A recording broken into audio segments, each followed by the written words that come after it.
Good morning बच्चों। कल हम हिस्ट्री का लेसन कर रहे थे, अब हम आगे करेंगे इसको। मैं समझा चुकी थी साइमन कमीशन के बारे में, तो ये यहाँ तक मैं करवा चुकी थी। आगे हम करेंगे। मध्यमार्गी नेता ब्रिटिश डोमिनियन के भीतर ही संवैधानिक व्यवस्था के पक्ष में थे, लेकिन इस खेमे का प्रभाव घटता जा रहा था। दिसंबर 1929 में जवाहरलाल नेहरू की अध्यक्षता में कांग्रेस के लाहौर अधिवेशन में पूर्ण स्वराज्य की मांग को औपचारिक रूप से मान लिया गया। तो 1929 में मैप का क्वेश्चन है, जवाहरलाल नेहरू ने पूर्ण स्वराज्य की मांग कहाँ की थी? लाहौर में, जो अब पाकिस्तान में है। ठीक है। तय किया गया कि 26 जनवरी 1930 को स्वतंत्रता दिवस के रूप में मनाया जाएगा और उस दिन लोग पूर्ण स्वराज्य के लिए संघर्ष की शपथ लेंगे। इस उत्सव की ओर बहुत कम ही लोगों ने ध्यान दिया। अब स्वतंत्रता के इस अमूर्त विचार को रोजमर्रा जिंदगी के ठोस मुद्दों से जोड़ने के महात्मा गांधी को कोई और रास्ता ढूंढना था। अब है नमक यात्रा और सविनय अवज्ञा आंदोलन। देश को एकजुट करने के लिए महात्मा गांधी को नमक एक शक्तिशाली प्रतीक दिखाई दिया। 31 जनवरी 1930 को उन्होंने वायसराय इरविन को एक खत लिखा। इस खत में उन्होंने 11 मांगों का उल्लेख किया। कितनी मांगों का? 11। इनमें से कुछ सामान्य मांगे थी, जबकि कुछ मांगे उद्योगपतियों से लेकर किसानों तक विभिन्न तबकों से जुड़ी थी। गांधी जी इन मांगों के जरिए समाज के सभी वर्गों को आपस अपने साथ जोड़ना चाहते थे, ताकि सभी उनके अभियान में शामिल हो सके। इनमें सबसे महत्वपूर्ण मांग नमक कर को खत्म करने के बारे में थी। नमक का अमीर गरीब सभी इस्तेमाल करते थे। यह भोजन का एक अभिन्न हिस्सा था, इसलिए नमक पर कर और उसके उत्पादन पर सरकारी इजारेदारी को महात्मा गांधी ने ब्रिटिश सरकार का सबसे दमनकारी पहलू बताया था। महात्मा गांधी का यह पत्र एक अल्टीमेटम, चेतावनी की तरह था। उन्होंने लिखा था कि अगर 11 मार्च तक उनकी मांगें नहीं मानी गई तो कांग्रेस सविनय अवज्ञा आंदोलन छेड़ देगी। इरविन झुकने को तैयार नहीं थे। फलस्वरूप महात्मा गांधी ने अपने 78 विश्वस्त वॉलंटियर जो थे उनके साथ देने वाले थे, नमक यात्रा शुरू कर दी। यह यात्रा साबरमती में गांधी जी के आश्रम से 240 किलोमीटर दूर दांडी नामक गुजराती तटीय कस्बे से में जाकर खत्म होनी थी। गांधी जी की टोली में 24 दिन तक हर रोज लगभग 10 मील का सफर तय किया। गांधी जी जहाँ भी रुकते, हजारों लोग उन्हें सुनते आते। इन सभाओं में गांधी जी ने स्वराज का अर्थ स्पष्ट किया और आह्वान किया कि लोग अंग्रेजों की शांतिपूर्ण अवज्ञा करें, यानी अंग्रेजों का कहा ना माने। 6 अप्रैल को वह दांडी पहुंचे और उन्होंने समुद्र का पानी उबालकर नमक बनाना शुरू कर दिया। यह कानून का उल्लंघन था। यहीं से सविनय अवज्ञा आंदोलन शुरू होता है। यह आंदोलन ऐसे आंदोलन के मुकाबले किस तरह था? इस बार लोगों को न केवल अंग्रेजों का सहयोग करने के लिए बल्कि औपनिवेशिक कानूनों का उल्लंघन करने के लिए आह्वान किया गया था। सविनय अवज्ञा आंदोलन, ठीक है, मतलब औपनिवेशिक कानून जो अंग्रेजों के कानून थे उनका उल्लंघन करने का आह्वान किया गया था। देश के विभिन्न भागों में हजारों लोगों ने नमक कानून तोड़ा और सरकारी नमक कारखाने के सामने प्रदर्शन किए। आंदोलन फैला तो विदेशी कपड़ों का बहिष्कार किया जाने लगा। शराब की दुकानों की पिकेटिंग होने लगी। किसानों ने लगान और चौकीदारी का कर चुकाने से इनकार कर दिया। गांवों में तैनात कर्मचारी इस्तीफे देने लगे। बहुत सारे स्थानों पर जंगलों में रहने वाले वन कानूनों का उल्लंघन करने लगे। वे लकड़ी बीनने और मवेशियों को चराने के लिए आरक्षित वनों में घुसने लगे। इन घटनाओं से चिंतित औपनिवेशिक सरकार कांग्रेसी नेताओं को गिरफ्तार करने लगी। बहुत सारे स्थानों पर हिंसक टकराव हुआ। अप्रैल 1930 में जब महात्मा गांधी के समर्थित साथी अब्दुल गफ्फार खान को गिरफ्तार किया गया तो गुस्साई भीड़ सशस्त्र बख्तरबंद गाड़ियों और पुलिस की गोलियों का सामना करते हुए सड़कों पर उतर आई। बहुत सारे लोग मारे गए। महीने भर बाद जब महात्मा गांधी जी को गिरफ्तार कर लिया गया तो शोलापुर के औद्योगिक मजदूरों ने अंग्रेजी शासन का प्रतीक पुलिस चौकियों, नगर पालिका भवनों, अदालतों और रेलवे स्टेशनों पर हमले शुरू कर दिए। भयभीत सरकार ने निर्मम दमन का रास्ता अपनाया। शांतिपूर्ण सत्याग्रह को हमले किए, औरतों व बच्चों को मारा पीटा और लगभग 1 लाख लोग गिरफ्तार किए। महात्मा गांधी ने एक बार फिर आंदोलन वापस ले लिया। 5 मार्च 1931 को उन्होंने इरविन के साथ एक समझौते पर दस्तखत कर दिए। तो गांधी इरविन समझौता कब हुआ था? 5 मार्च 1931। इस गांधी इरविन समझौते के जरिए गांधी जी ने लंदन में होने वाले दूसरे गोलमेज सम्मेलन में हिस्सा लेने पर अपनी सहमति व्यक्त कर दी।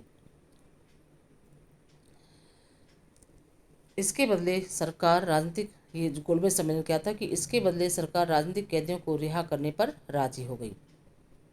दिसंबर 1931 में सम्मेलन के लिए गांधी जी लंदन गए। कहाँ पर गए थे? लंदन। यह वार्ता बीच में ही टूट गई और उन्हें निराश वापस लौटना पड़ा। यहाँ पर उन्होंने पाया कि सरकार ने नए सिरे से दमन शुरू कर दिया। गफ्फार खान और जवाहरलाल नेहरू दोनों जेल में थे। कांग्रेस को गैरकानूनी घोषित कर दिया गया। सभाओं, प्रदर्शनों और बहिष्कार जैसी गतिविधियों को रोकने के लिए सख्त कदम उठाए जा रहे थे। भारी आशंकाओं के बीच महात्मा गांधी ने सविनय अवज्ञा आंदोलन दोबारा शुरू कर दिया। साल भर तक आंदोलन चला, लेकिन 1934 तक आते आते इसकी गति मंद पड़ने लगी। लोगों ने आंदोलन कैसे लिया?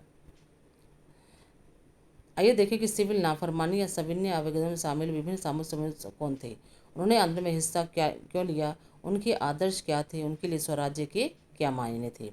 गाँवों में संपन्न किसान समुदाय जैसे गुजरात के पटीदार और उत्तर प्रदेश के जाट आंदोलन में सक्रिय थे। व्यावसायिक फसलों की खेती करने के कारण व्यवहार में मंदी और गिरती कीमतों से वे बहुत परेशान थे। जब उनकी नकदाई खत्म होने लगी तो उनके लिए सरकारी लगान चुकाना नामुमकिन हो गया। सरकार लगान कम करने को तैयार नहीं थी। चारों तरफ असंतोष था। संपन्न किसानों ने सविनय अवज्ञा आंदोलन का बढ़ चढ़कर समर्थन किया। उन्होंने अपने समुदाय को एकजुट किया और कई बार अनिच्छुक सदस्यों को बहिष्कार के लिए मजबूर किया। उनके स्वराज को की लड़ाई भारी लगान के खिलाफ लड़ाई थी। लेकिन जब 1931 में लगानों के घटे बिना आंदोलन वापस ले लिया गया तो उनके बड़ी निराशा हुई। फलस्वरूप 1932 में आंदोलन दोबारा शुरू हुआ तो उनमें से बहुतों ने उसमें हिस्सा लेने से इनकार कर दिया। गरीब किसान केवल लगान में कमी नहीं चाहते थे, उनमें से बहुत सारे किसान जमींदारों के पट्टे पर जमीन लेकर खेती कर रहे थे। महामंदी लंबी खिंची और नकद आमदनी गिरने लगी तो छोटे पट्टेदारों के लिए जमीन का किराया चुकाना भी मुश्किल हो गया। वे चाहते थे कि उन्हें जमींदारों को जो भाड़ा चुकाना था उसे माफ़ कर दिया जाए। इसके लिए उन्होंने रेडिकल आंदोलन में हिस्सा लिया जिसका नेतृत्व अक्सर समाजवादी और कम्युनिस्टों के हाथ में होता था। अमीर किसानों और जमींदारों की नाराजगी के भय से कांग्रेस भाड़ा विरोधी विरोधों आंदोलन को समर्थन देने में प्राय हिचकिचाती थी। इसी कारण गरीब किसानों और कांग्रेस के बीच संबंध अनिश्चित रहे।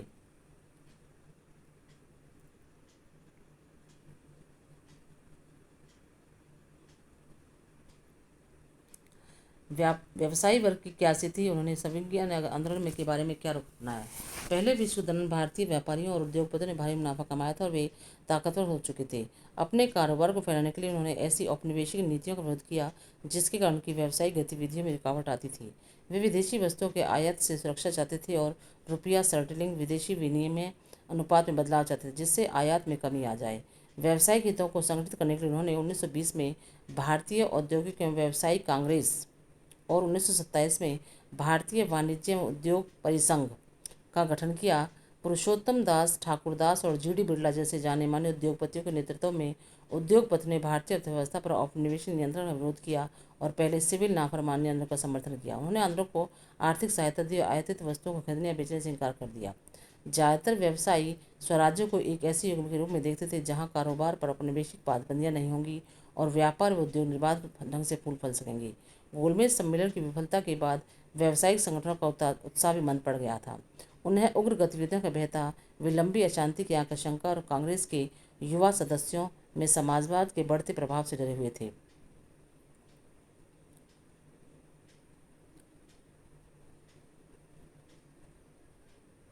औद्योगिक श्रमिक वर्ग ने सविनय अवज्ञा आंदोलन में नागपुर के अलावा और कहीं भी बहुत बड़ी संख्या में हिस्सा लिया। जैसे जैसे उद्योगपति कांग्रेस के नज़दीक आ रहे थे मजदूर कांग्रेस से छिटकने लगे थे। फिर भी कुछ मजदूरों ने सविनय अवज्ञा आंदोलन में हिस्सा लिया। उन्होंने विदेशी वस्तुओं के बहिष्कार जैसे कुछ गांधीवादी विचारों को कम वेतन पर खराब कार्यस्थितियों के खिलाफ अपनी लड़ाई से जोड़ लिया था। 1930 में रेलवे कामगारों की ओर 1932 में गोदी कामगारों की हड़ताल हुई। 1930 में छोटा नागपुर की टिन खानों के हजारों मजदूरों ने गांधी टोपी पहनकर रैलियां और बहिष्कार अभियान में हिस्सा लिया। फिर भी कांग्रेस अपने कार्यक्रम में मजदूरों की मांगों को समाहित करने में हिचकिचा रही थी। कांग्रेस को लगता था कि उससे उद्योगपति आंदोलन में से दूर चले जाएंगे और साम्राज्य विरोधी ताकतों में फूट पड़ेगी। सिविल नाफरमानी आंदोलन में औरतों ने बड़े पैमाने पर हिस्सा लिया। गांधी जी के नमक सत्याग्रह के दौरान हजारों औरतें उनकी बात सुनने के लिए घर से बाहर आ जाती थी। उन्होंने जुलूसों में हिस्सा लिया, नमक बनाया, विदेशी कपड़ों में शराब की दुकानों की पिकेटिंग की। बहुत सारी महिलाएं जेल भी गई। शहरी इलाकों में ज़्यादातर ऊंची जातियों की महिलाएं सक्रिय थीं जबकि ग्रामीण इलाकों में संपन्न किसान परिवार की महिलाएं आंदोलन में हिस्सा रही थी। गांधी जी के आह्वान के बाद औरतों को राष्ट्र की सेवा करना अपना पवित्र दायित्व दिखाई देने लगा। लेकिन सार्वजनिक भूमिका में इस इजाफे का मतलब ये नहीं था कि औरतों की स्थिति में कोई भारी बदलाव आने वाला था। गांधी जी का मानना था कि घर चलाना, चूल्हा चौका संभालना, अच्छी माँ व अच्छी पत्नी की भूमिका को निर्वाह करना ही औरतों का असली कर्तव्य है। इसलिए लंबे समय तक कांग्रेस संगठन में किसी भी महत्वपूर्ण पद पर औरतों को जगह देने में से हिचकिचाती रही। कांग्रेस को उनकी प्रतीकात्मक उपस्थिति में भी दिलचस्पी थी। तो ये अभी जो मैंने पढ़ा ये सारा क्या था, मतलब औरतों की क्या भूमिका थी। तो वो सब बाहर भी आई, जुलूसों में भाग लिया उन्होंने, इस तरह से जो भी था वो आपने पढ़ा। तो क्वेश्चन आ जाता है कि उसमें लोगों की क्या मतलब महिलाओं की क्या भूमिका थी इनमें आंदोलन में। ठीक है, अगला है अब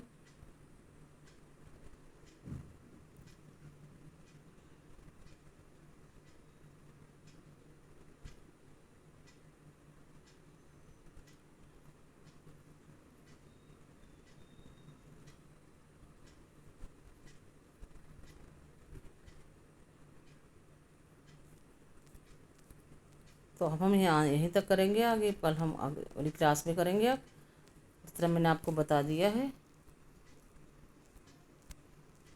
ये आगे हम जो है ये सविनय अवज्ञा की सीमाएं क्या थी, इनकी सीमाएं, तो यहाँ से हम कल करेंगे। आज हम इतना ही करेंगे। इसके क्वेश्चन आंसर आपको भेज दिए जाएंगे और अपनी कॉपी प्रयोग कर लेना और याद करने हैं।